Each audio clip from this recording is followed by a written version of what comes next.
The gunfire stopped exactly 3 seconds before Princess Kira of the Velkaran Empire stepped into the Great Hall. Her 4 arms hung at her sides, each hand trembling slightly as the weight of what was about to happen settled over her like a shroud. Behind her, the smoking remains of her personal guard lay scattered across the marble floor. The rebellion had breached the inner sanctum. Her father, Emperor Thexus, had exactly 1 card left to play, and she was it. The human stood at the far end of the hall, surrounded by what remained of the royal council. He wore simple combat fatigues, not the ceremonial robes her people had prepared for this moment. His name was Kyle Martinez, and he was supposed to save her empire by becoming her husband. Kira had seen the Hollows. She knew what humans looked like. But seeing one in person, standing calm while plasma burns still glowed on the walls around him, made something shift in her chest. He smiled at her, not the diplomatic smile of a politician or the cruel smirk of a conqueror. It was warm, almost apologetic, as if he understood exactly how insane this situation was. Kira felt her mandibles click together in what her species used as a smile in return. Her father had told her nothing about this human except that he was a mercenary captain, that his fleet had turned the tide at the Battle of Nexus Prime, and that his price for saving the Velkoran throne was her hand in marriage. The ceiling exploded inward. Debris rained down as rebel fighters poured through the breach, their weapons already firing. Carl moved before Kira could process what was happening. He crossed the distance between them in 4 long strides, grabbed her around the waist with one arm, and fired his sidearm with the other. 3 rebels dropped before their bodies hit the ground. His weapon never stopped firing as he pulled her toward a side exit that she had forgotten existed. "Your father said you could fight," Carl said, his voice steady despite the chaos erupting around them. He shoved a plasma rifle into her upper right hand. Was he lying? Kira felt something she had not felt in the 6 months since the rebellion began. She felt alive. Her training as a Royal Guard commander flooded back. She brought the rifle up and fired in one smooth motion, dropping 2 rebels who were flanking their position. Kyle nodded once, like a teacher approving a student's work, and together they fought their way toward the exit. The hallway beyond was worse. Bodies of servants and guards littered the floor. The rebels had been thorough. Kyle did not slow down. He moved like water, flowing around obstacles, his shots precise and economical. Kira matched his pace, her 4 arms giving her an advantage in covering multiple angles. They reached a transport pad just as a massive explosion shook the palace to its foundation. Kyle pulled her onto the pad and activated it with a code she did not recognize. As the teleportation field began to shimmer around them, he looked at her with those strange human eyes.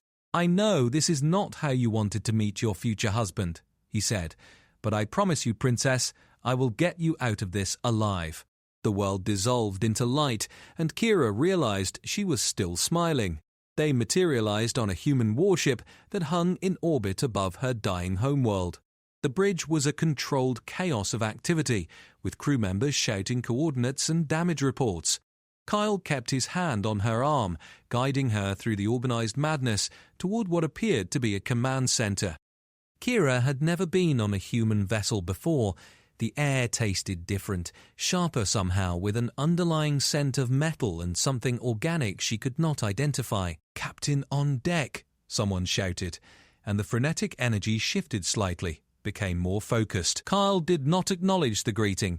He was already pulling up holographic displays, his fingers dancing across controls with practiced ease. Kira watched him work, fascinated by the efficiency of his movements. In the hollows she had studied before this arrangement was made, humans had seemed clumsy, their 2 arms a disadvantage compared to her species' 4. But Kyle moved with a precision that spoke of years of combat experience.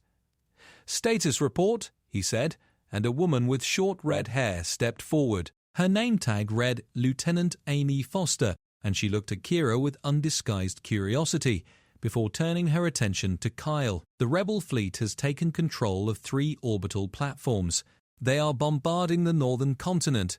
The Emperor's last transmission indicated he was evacuating to the underground bunkers, but we lost contact 4 minutes ago. Amy paused, glancing at Kira.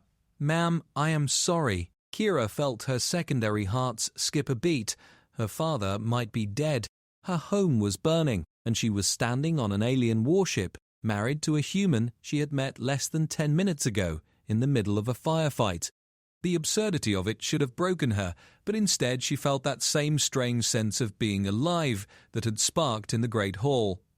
"What is our tactical position?" she asked, surprised by how steady her voice sounded. Kyle looked at her with something like approval in his eyes. "Honestly, not great," he said, manipulating the hologram to show the orbital theater. Red icons outnumbered blue ones, 3-1. The rebel fleet has been planning this for months. They have ships, they have orbital superiority, and they have momentum. Your father hired me to even the odds. But even with my fleet, we are looking at a prolonged engagement. "Then why did you agree to this?" Kira asked. "Why marry into a losing war?" Kyle smiled again, that same warm expression that had startled her in the Great Hall. "Because humans have a bad habit of taking on fights we should not win, and because your father offered me something more valuable than credits." He pulled up another display, this one showing a star chart. Unrestricted access to the Velcoran hyperlane network. With that, humanity gains a foothold in this sector that will change everything. Kira understood immediately. This was not just about saving her empire. It was about human expansion, about opening doors that had been closed to his species. The arranged marriage was a key, and she was the lock. The revelation should have made her angry, should have felt like a betrayal, but instead she found herself admiring the audacity of it. Her father had played his final card perfectly. "The rebels are hailing us," Amy said, interrupting the moment. "They are demanding we surrender you, Princess. They are promising safe passage for the human fleet if we comply." "They are lying," Kira said flatly. "The rebel leadership will not let humans establish a foothold here regardless of what they promise. They will destroy this ship the moment you lower your shields." Kyle nodded. "I figured as much. Amy, spin up the main drives. Plot a course for the Catherine Nebula, and get me a line to the rest of the fleet." "We are running?" Kira asked, unable to keep the edge from her voice. "We are repositioning," Kyle corrected. "There is a difference. Your empire might be falling, Princess, but you are still alive, which means you are still the legitimate heir to the Velcoran throne. The rebels can control the planets, but they cannot claim legitimacy without you. So we keep you alive, we keep you visible, and we turn this from a revolution into a civil war.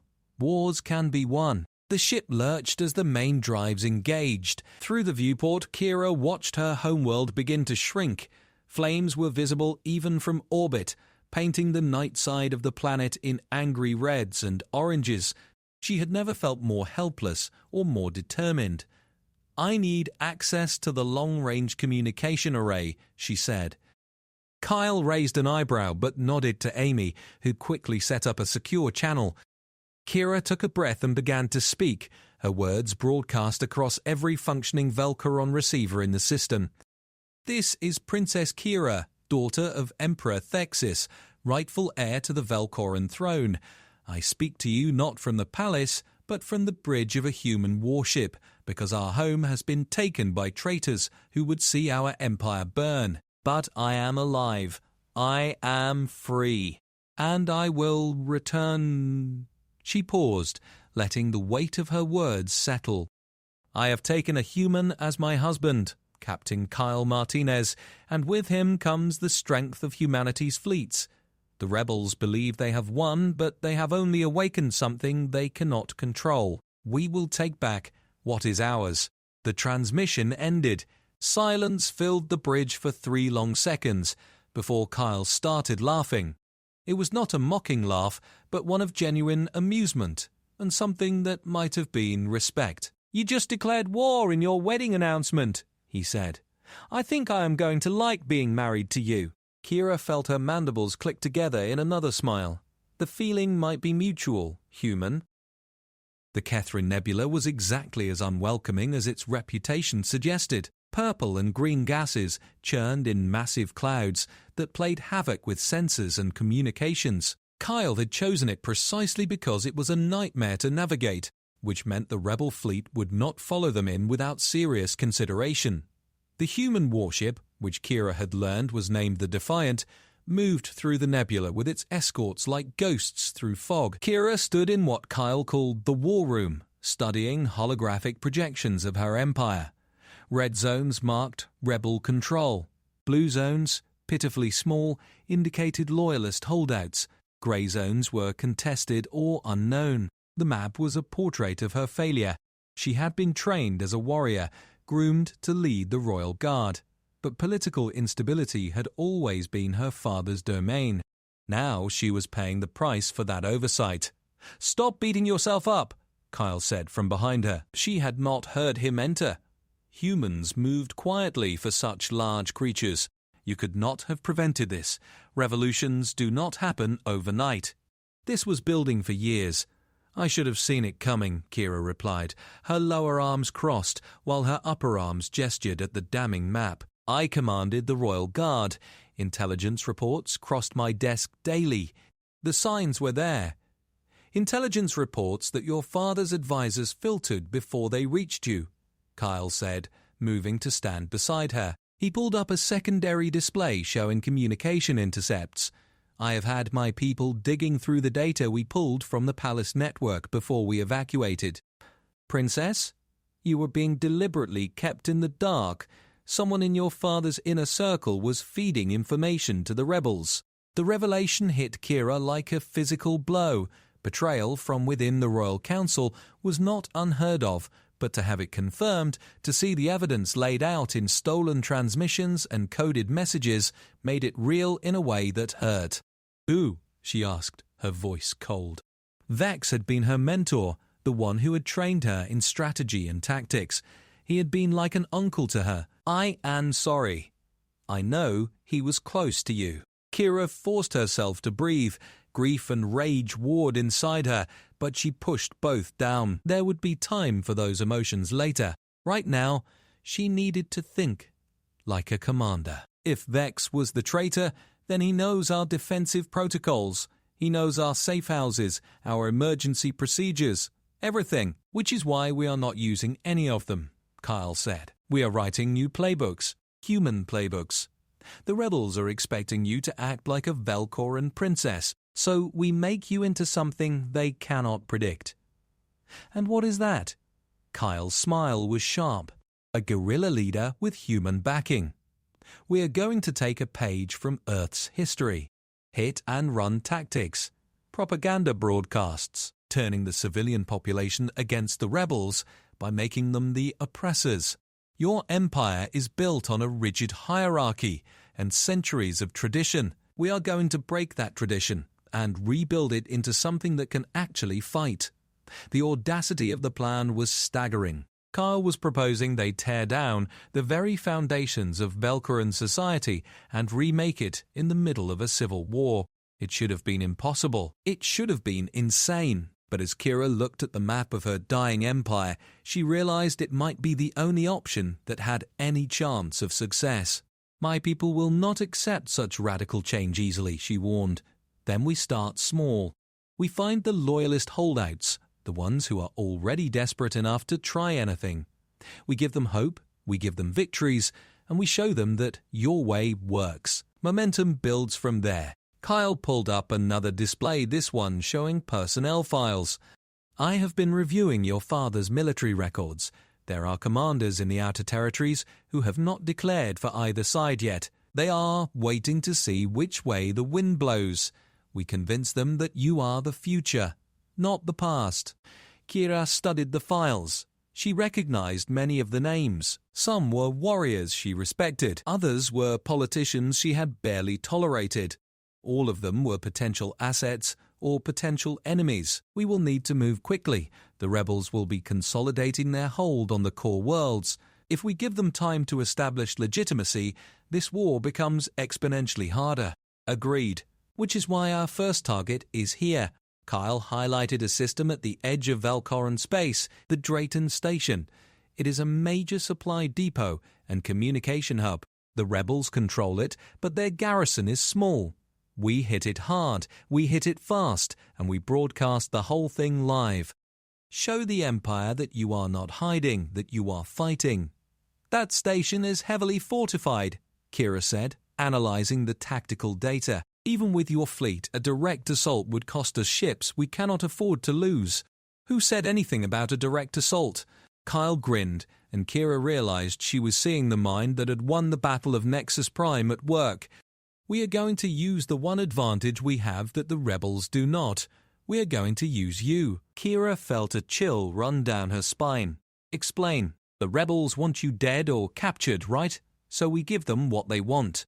We leak intelligence that you will be passing near Drayton Station in a small, lightly defended transport. They will scramble every ship they have in the sector to intercept you. And while they are chasing bait, my fleet drops out of hyperspace and takes the station.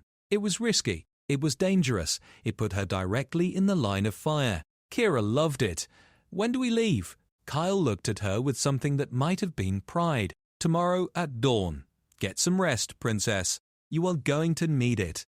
As Kira left the war room, she realized that for the first time since the rebellion began, she felt like she had a path forward. It was a violent, uncertain path paved with risk and blood, but it was a path nonetheless, and she would walk it beside a human who smiled in the face of impossible odds. Perhaps arranged marriages were not so terrible after all. The modified transport was cramped, uncomfortable, and smelled faintly of recycled air and human sweat. Kira sat in the co-pilot seat, watching the starfield stream past as they dropped out of hyperspace near Drayton Station. Kyle sat beside her, his hands steady on the controls, despite the fact that they were deliberately flying into a trap of their own making.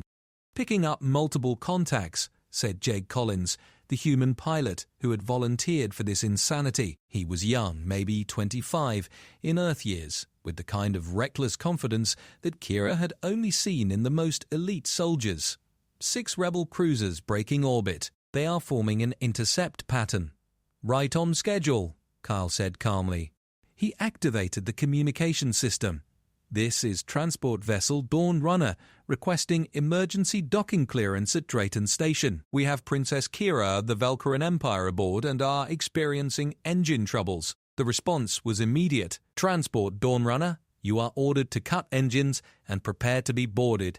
Any attempt to flee will result in your destruction. Kyle cut the transmission and looked at Kira. You ready for this? Kira checked the plasma rifle she had been given. A human-made weapon that felt strange in her hands, but fired with satisfying accuracy. I was born ready, human. Let us remind these traitors what it means to hunt a princess. The transport shuddered as the first rebel ship locked onto them with a tractor beam. Jake fought the controls, making their flight path erratic enough to seem like genuine engine trouble while actually buying them precious seconds. The plan was simple in concept, but terrifying in execution. They would allow themselves to be captured, get brought aboard the rebel flagship, and then cause enough chaos to disable the ship from the inside, while Kyle's fleet attacked the station. Simple, terrifying, probably suicidal. Kira felt more alive than she had in months. The docking clamps engaged with a metallic clang that reverberated through the small transport. Kira could hear boots on the hull, could hear the cutting torches beginning to burn through the airlock. She positioned herself behind a bulkhead, her rifle ready, her secondary hearts pounding a war rhythm against her ribs. The airlock blew inward. Rebel soldiers poured through, their weapons raised. Kira counted 8 of them, all Velcaran, all wearing the black and silver armor of the revolutionary forces. They fanned out professionally, searching the transport with military precision. Kira let them come. Let them think they had won. Transport is clear, one of them called out. No sign of the princess or the human. Check the cargo hold, came a response from outside. They have to be here somewhere. Kira and Kyle were in the cargo hold, wedged into a smuggling compartment that Jake had insisted existed. It was barely large enough for both of them, forcing them into an uncomfortable proximity that would have been scandalous under normal circumstances. Kira could feel Kyle's breath on her neck, could hear his heart beating with that strange, rapid human rhythm. The cargo hold door opened. Footsteps approached their position. Kira tightened her grip on her rifle, counting seconds in her head. 3 rebels entered the hold. 2 more waited in the doorway. 5 targets. She looked at Kyle in the dim light of the compartment. He held up 3 fingers. 2 fingers. 1 finger. They exploded from the compartment in a coordinated assault that caught the rebels completely off guard. Kira's rifle barked 3 times, and 3 rebels dropped. Kyle's sidearm accounted for the other 2 before they could even raise their weapons. The element of surprise was total and brutal. "Go, go, go," Kyle hissed, and they were moving, flowing out of the transport and into the rebel ship proper. Alarms were already blaring. The ship knew it had been boarded from the inside. Kira felt a savage satisfaction at the irony of it. They fought their way through 3 corridors, leaving a trail of unconscious and wounded rebels in their wake. Kira was careful not to kill unless absolutely necessary. These were her people, however misguided they might be. She could show them mercy, even as she fought them. Kyle seemed to understand, matching her level of force without question. They reached the engine room exactly 4 minutes after boarding, which was 2 minutes behind schedule, but still within acceptable parameters. Kyle immediately began planting explosives at critical junctions while Kira covered the door. The charges were small, designed to disable rather than destroy, but they would leave the rebel flagship dead in space and vulnerable. 30 seconds, Kyle said, his hands moving with practiced speed. 20 seconds. 10 seconds. Done. "Let us get out of here." They ran. Behind them, the charges detonated in a carefully orchestrated sequence that shut down the main power grid without breaching the hull. The lights died. Emergency systems kicked in, bathing everything in red. And somewhere in orbit above Drayton Station, Kyle's fleet dropped out of hyperspace and began their assault. Kira and Kyle made it back to the transport just as the rebel ship's auxiliary power came online. Jake had the engines hot and ready. They undocked in a screaming burn that pushed them hard against their seats, accelerating away from the disabled flagship, while chaos erupted all around them. Through the viewport, Kira watched the battle unfold. Human warships, sleek and deadly, engaged the rebel fleet with a precision that spoke of years of experience. The rebels fought back, but they had been caught off guard, their formation broken by the surprise attack. And on the ground, loyalist forces that had been hiding in the civilian population began their uprising, seizing key facilities while the orbital defenses were distracted. It was beautiful. It was terrible. It was the beginning of something that could either save her empire or destroy it completely. And at the center of it all was a human who had smiled at her in a burning palace and promised to get her out alive. "Drayton Station is ours," Amy's voice came through the communication system. "Rebel forces are surrendering. Princess, you did it. We actually did it." Kira felt something warm and unfamiliar in her chest. Hope. Real, tangible hope. She looked at Kyle, who was grinning like a madman despite the cuts and burns that covered his face and arms. "1 station down," he said. "About 100 more to go." "You still with me, Princess?" Kira clicked her mandibles together in a fierce smile. Until the end. Human. Until the very end. The war room aboard the Defiant had become Kira's second home over the past 3 weeks. 3 weeks since the Battle of Drayton Station. 3 weeks of hit-and-run attacks, propaganda broadcasts, and slowly, painfully turning the tide of the Civil War. The map that had been overwhelmingly red was now showing more blue and grey. Loyalist forces were rallying to her banner, inspired by the image of their princess fighting alongside human warriors. But victories came with costs. Kira had lost count of how many soldiers had died under her command. She had seen ships destroyed, stations captured and recaptured, civilians caught in the crossfire of a war that seemed to have no end. The weight of it pressed down on her every waking moment, and sleep had become a luxury she could rarely afford. Kyle found her there in the early hours of ship's night, staring at casualty reports with exhausted eyes. He did not say anything at first, just sat down beside her and placed a cup of something hot and bitter on the table. Kira recognized it as coffee, a human stimulant that she had developed a reluctant appreciation for. "You need to rest," Kyle said quietly. A commander who pushes themselves to exhaustion makes mistakes, and mistakes cost lives. I know, Kira replied, but she did not move to leave. I just keep thinking about all the people who have died because of decisions I made. Every strategic choice, every tactical order, they all have a body count attached to them. Welcome to command, Kyle said, and there was a weight in his voice that spoke of his own ghosts. It never gets easier, you just learn to carry it better. But you cannot carry it alone, Kira. That is what you have a crew for. That is what you have me for. It was the first time he had called her by her name instead of her title. The intimacy of it startled her, made her realize how much had changed between them in such a short time. They had been married in name for weeks now, but the marriage had been a political arrangement, a tool to secure an alliance. Somewhere along the way, without either of them quite noticing, it had become something more. Kyle, she said carefully, this marriage, this arrangement between us, what happens when the war is over? Assuming we survive, assuming we win, what then? He was quiet for a long moment, staring into his own cup of coffee. Honestly, I do not know. I agreed to this because it was a good strategic move, because it gave humanity access to opportunities we would not have otherwise. But I did not expect to actually like you. I did not expect to respect the hell out of you. I definitely did not expect to care whether you lived or died beyond the political implications. And now? Kira asked, her voice barely above a whisper. Now I am married to the most dangerous, stubborn, brilliant woman I have ever met, and I am starting to think that maybe arranged marriages are not the worst idea humanity ever left behind.